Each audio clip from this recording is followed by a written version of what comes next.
seul geste de toi viendra mon secours.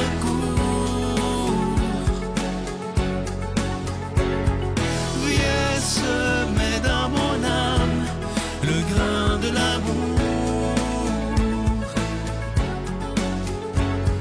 Je traverse un désert et je meurs de soif.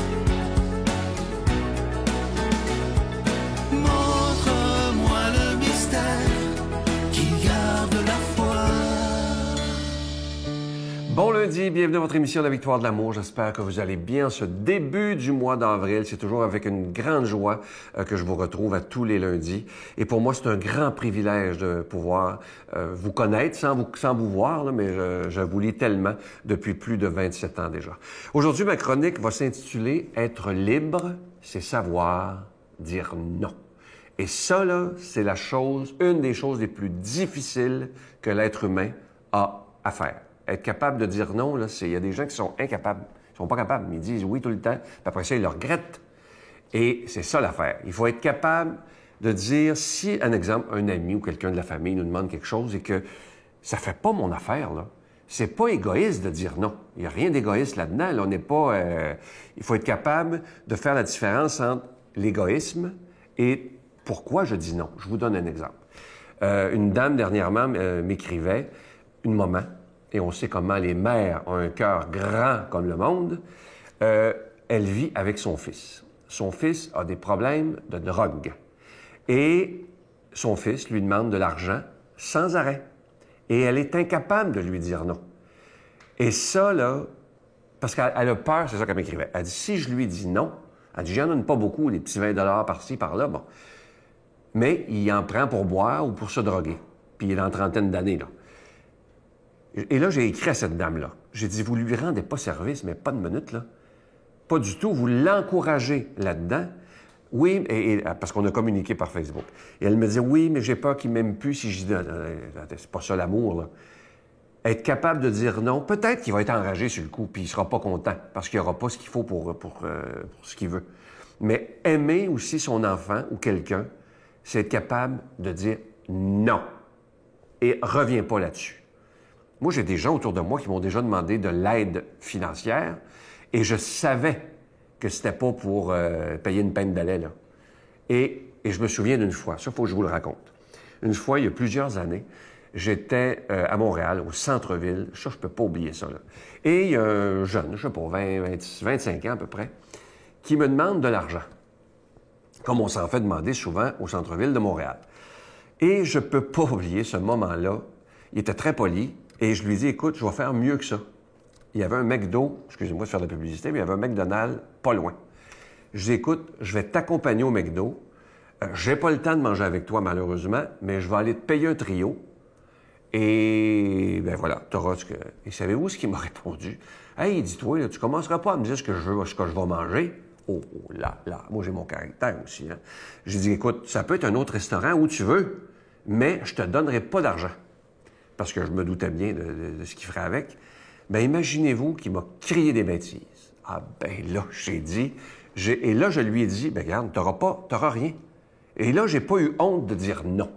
Il faut apprendre à se respecter et se faire respecter. Et à tous les parents, vous êtes tellement nombreux à m'écrire que des fois, ça me fait tellement de peine. Faut pas que vous ayez peur de dire non à vos enfants ou même à vos petits-enfants. Il faut être capable, par amour parfois, de savoir dire non, c'est non et je ne reviendrai pas sur ma décision. Ça, c'est être totalement libre. Et quand on est totalement libre, on est beaucoup plus proche de Dieu parce qu'on est bien à l'intérieur de nous. Donc, il n'y a plus de culpabilité à avoir parce qu'on a à dire non à quelqu'un. Et souvent, les noms qu'on a à dire, c'est à des gens qu'on aime profondément.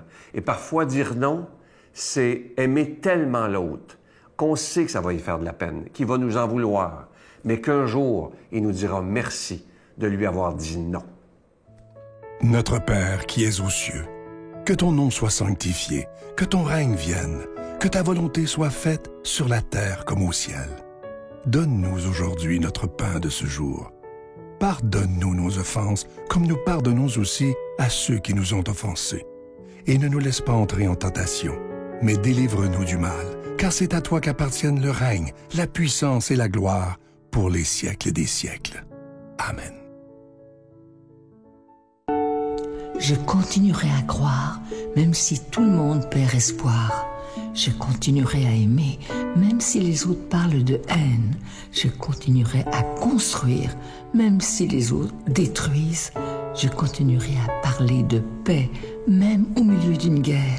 Je dessinerai des sourires sur des visages en larmes et je tendrai les bras à ceux qui se sentent épuisés.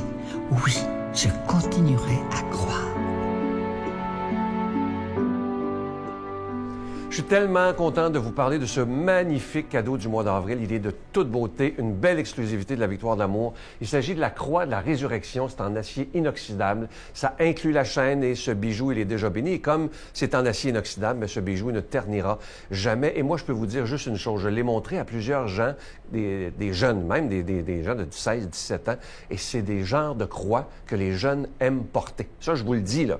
Et elle est de toute beauté. Moi, je dois vous dire là, que je la trouve très, très belle. C'est de grande qualité. Vous la recevrez avec un don de 25 $ et si vous en voulez deux, avec un don de 40 $. Je vous donne l'adresse. La Victoire de l'amour, case postale 120, succursale Boucherville à Boucherville, le J4B 5E6. Je vous la redonne. La Victoire de l'amour, case postale 120, succursale Boucherville à Boucherville, le J4B 5E6. Également par téléphone, par carte de crédit du lundi au vendredi de 8h30 à 16h30 dans le 514-523-4433, 523-4433 ou sans frais le 1-888-811-9291, 1-888-811-9291 et aussi sur notre site Internet. Vous savez que c'est une façon très rapide, sécuritaire et efficace de faire votre don, le www.lavictoiredelamour.org. Alors, je vous redis ce magnifique cadeau du mois. Il s'agit de la croix de la résurrection en acier inoxydable. Ça inclut la chaîne et c'est déjà béni. Et vous voyez que la croix est un peu différente. C'est la croix que les Grecs se servent dans la religion grecque, la religion catholique, mais grecque, là. Les chrétiens, c'est ce genre de croix-là qu'ils utilisent. Je veux vous remercier de tout mon cœur de votre don en ce mois d'avril, mois de la résurrection.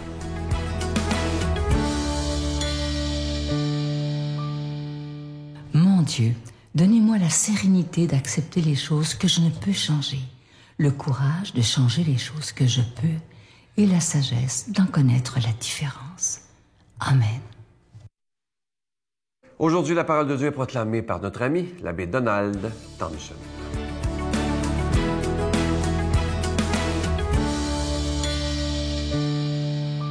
Bon matin, 5e semaine du carême déjà, hein? La semaine sainte s'en vient. Alors, Saint Jean, chapitre 8, versets 12 à 20. En ce temps-là, Jésus disait aux pharisiens, « Moi, je suis la lumière du monde. Celui qui me suit ne marchera pas dans les ténèbres, il aura la lumière de la vie. » Les pharisiens lui dirent alors, « Tu te rends témoignage à toi-même, ce n'est donc pas un vrai témoignage. » Jésus leur répondit, « Oui, moi je me rends témoignage à moi-même, et pourtant mon témoignage est vrai, car je sais d'où je suis venu et où je vais. Mais vous, vous ne savez ni d'où je viens, ni où je vais. Vous, vous jugez de façon purement humaine, moi je ne juge personne.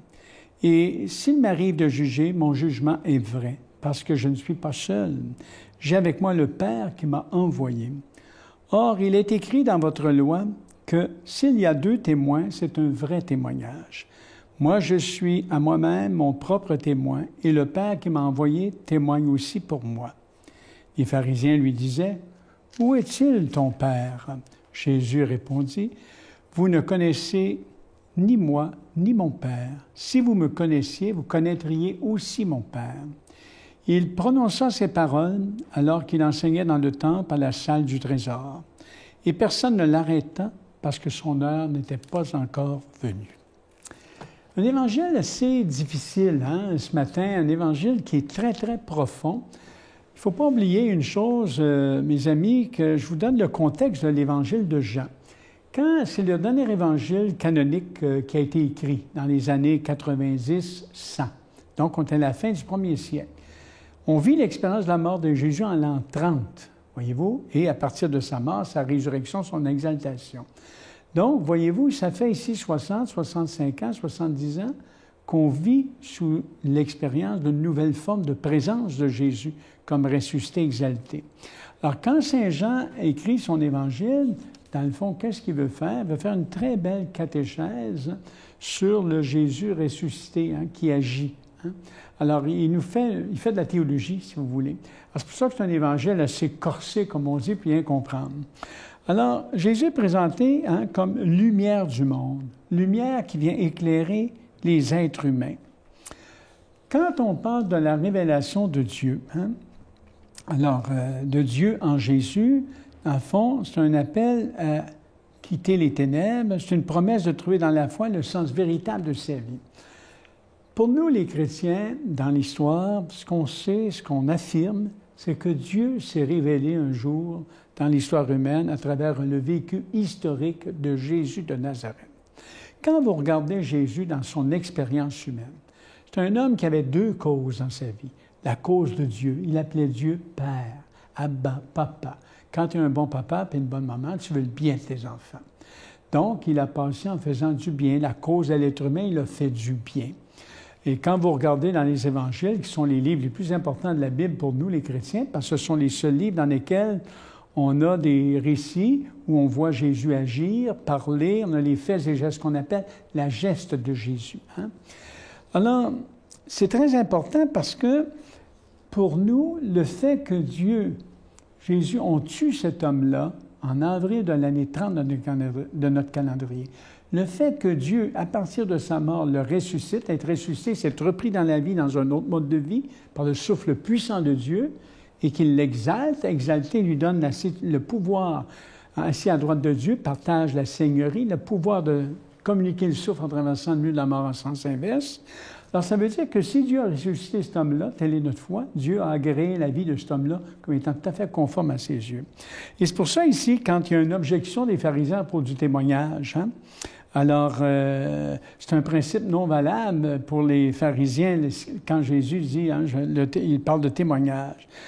Le témoignage valable selon les Juifs, la loi des Juifs, il est rendu par deux personnes.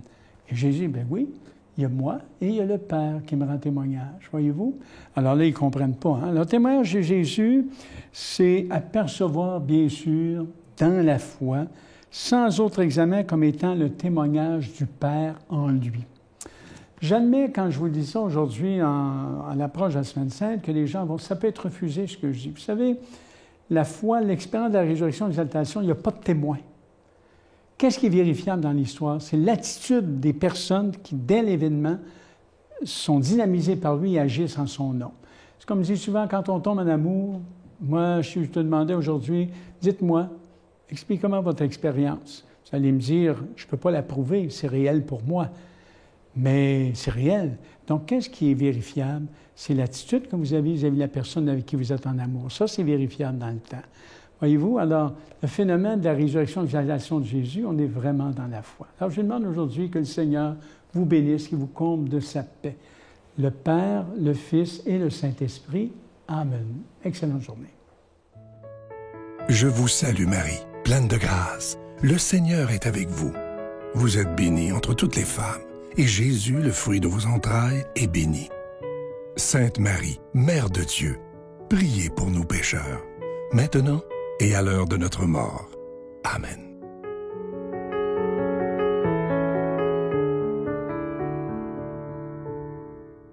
Il me reste le temps de vous souhaiter la plus belle des journées et n'oubliez pas ce que je vous disais tantôt. N'ayons pas peur quand c'est nécessaire de dire non sans se sentir coupable. Ça, c'est bien, bien important. Je vous souhaite la plus belle des journées et demain, je vous laisse au bon soin de notre amie Geneviève et moi, je vous retrouve dimanche prochain. Bye.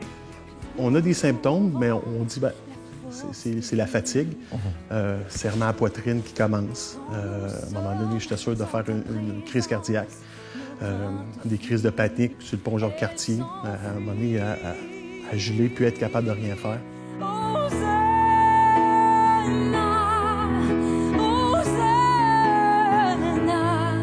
Nous t'accueillons.